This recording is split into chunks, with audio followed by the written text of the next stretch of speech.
ಬಾಗಲಕೋಟೆ ಲೋಕಸಭಾ ಕ್ಷೇತ್ರದಲ್ಲಿ ಕಾಂಗ್ರೆಸ್ ಅಭ್ಯರ್ಥಿ ಸಂಯುಕ್ತಾ ಪಾಟೀಲ್ ಪ್ರಚಾರವನ್ನ ಮಾಡ್ತಾ ಇದ್ದಾರೆ. ಸಭೆಗಳನ್ನ ನಡೆಸುವ ಮೂಲಕ ಮತಬೇಟೆಯನ್ನ ಆರಂಭಿಸಿದ್ದಾರೆ. ಬಾಗಲಕೋಟೆ ನವನಗರದ ಕಾಂಗ್ರೆಸ್ ಕಚೇರಿ ಆವರಣದಲ್ಲಿ ಕ್ಷೇತ್ರದ ಎಸ್ಟಿ ವಿಭಾಗದ ಕಾರ್ಯಕರ್ತರ ಜೊತೆಗೆ ಸಭೆಯನ್ನ ನಡೆಸಿದ್ದಾರೆ. ಕಾರ್ಯಕ್ರಮದಲ್ಲಿ ಸಚಿವ ಸತೀಶ್ ಜಾರಕಿಹೊಳಿ ಸೇರಿದಂತೆ ವಾಲ್ಮೀಕಿ ಸಮುದಾಯದ ಮುಖಂಡರು ಕೂಡ ಭಾಗಿಯಾಗಿದ್ರು. ಕಾಂಗ್ರೆಸ್ ಅಭ್ಯರ್ಥಿ ಸಂಯುಕ್ತಾ ಪಾಟೀಲ್ ಪರ ಪ್ರಚಾರದಲ್ಲಿ ವೀಣಾ ಕಾಶಪ್ಪನವರು ಕೂಡ ಭಾಗಿಯಾಗ್ತಾರೆ. ಇನ್ನು ಅಭ್ಯರ್ಥಿ ಗೆಲುವಿಗೆ ವೀಣಾ ಶ್ರಮಿಸ್ತಾರೆ ಅಂತ ಸಚಿವ ಸತೀಶ್ ಜಾರಕಿಹೊಳಿ ಹೇಳಿದ್ದಾರೆ.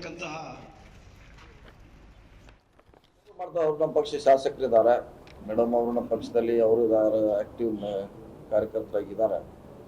ಬಂದೇ ಬರ್ತಾರೆ. ಅವ್ರ ಕಾನ್ಸ್ಟಿಟ್ಯೂನ್ಸಿಗೆ ಮೊದಲು ಪ್ರಾಮುಖ್ಯತೆ ಕೊಡಬೇಕಾಗುತ್ತೆ. ನಂತರ ಬೇರೆ ಕಡೆ ಇನ್ನೂ 15 ದಿವಸ 20 ದಿವಸ ಟೈಮ್ ಇದೆ.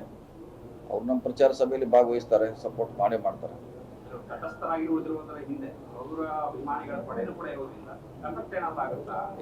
ಅವ್ರು ಮಾಡಲೇಬೇಕಿಲ್ಲ. ಅವ್ರ ಪಾರ್ಟಿ ಒಬ್ರು MLA ಇದ್ದಾರೆ, ಪಕ್ಷದ ಪರವಾಗಿದ್ದಾರೆ. ಈಗಾಗಲೇ CM ಅವ್ರ ಮುಂದೆ ಮಾತುಕತೆ ಆಗಿದೆ. ಸ್ವಾಭಾವಿಕ ಅವರ ಆಕಾಂಕ್ಷಿಗಳಾಗಿದ್ರು, ಟಿಕೆಟ್ ಆಕಾಂಕ್ಷಿಗಳಾಗಿದ್ರು ಬಾಗಲಕೋಟೆಗೆ. ಸೊ ಅವ್ರ ಕೊನೆಗಳಿಗೆ ಎಲ್ಲಿ ತಪ್ಪಿದ್ರಿಂದ ಅಸಮಾಧಾನ ಸ್ವಾಭಾವಿಕ.